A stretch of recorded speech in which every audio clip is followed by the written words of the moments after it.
Nxënësit e klasës së 4B në shkollën 9 vjeçare Stavri Themeli në Korçë organizuan një aktivitet të veçantë me rastin e festave të 7 dhe 8 marsit. Ata ftuan në klasë ish mësuesen e kësaj shkolle, Albina Trebicka, e cila dikur ka qenë nxënëse dhe më pas për disa vite edhe mësuese në të njëjtin institucion. Me cilëtërsinë dhe kureshtjen e tyre, nxënësit i drejtuan asaj pyetje të ndryshme, duke zhvilluar një bashkëbisedim të ngrohtë mbi kujtimet nga shkolla, përvojën si mësuese dhe rëndësinë e këtij profesioni. Unë sot u ndjeva shumë e lumtur dhe ne zhvilluam një aktivitet dhe jam shumë e lumtur që njoha profesore Albinën.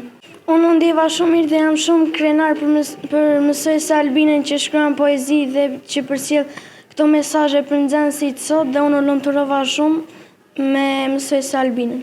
Unë ndjeva shumë mirë dhe shumë e lumtur sepse mësuese Albina na lexoi poezitë shumë të bukura për nipin e saj e të tjera dhe ne i bëm disa pyetje dhe ajo përgjigj shumë bukur. Pas këtij takimi, ish mësuesja ndau emocionet e rikthimit në shkollën ku ka kaluar një pjesë të rëndësishme të jetës së saj, duke theksuar edhe vlerën e këtij profesioni. E mallëngjyer, e vlerësuar, e kënaqur, e përmbushur shpirtërisht.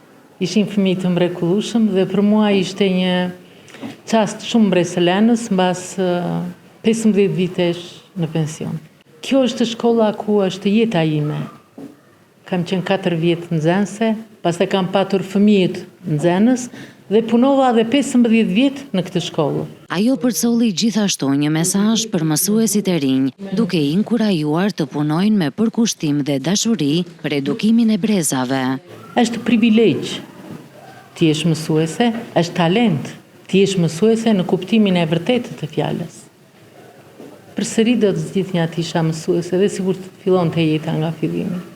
E vështirë është të jap mesazhe në këtë drejtim, por duhet ta dashurojnë profesionin dhe përkushtimi në punë e bën që mësuesi të jetë i talentuar.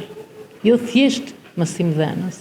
Duhet ty në botën e fëmijëve që ata ta duan, ta ndjekin dhe ajo t'i dojë si fëmijët e vet. Për mësuese Albinën, kjo ditë ishte veçanërisht emocionuese, pasi u rikthye në vendin ku ka dhënë kontributin e saj ndër vite dhe u prit me shumë ngrohtësi nga nxënësit dhe stafi pedagogjik i shkollës.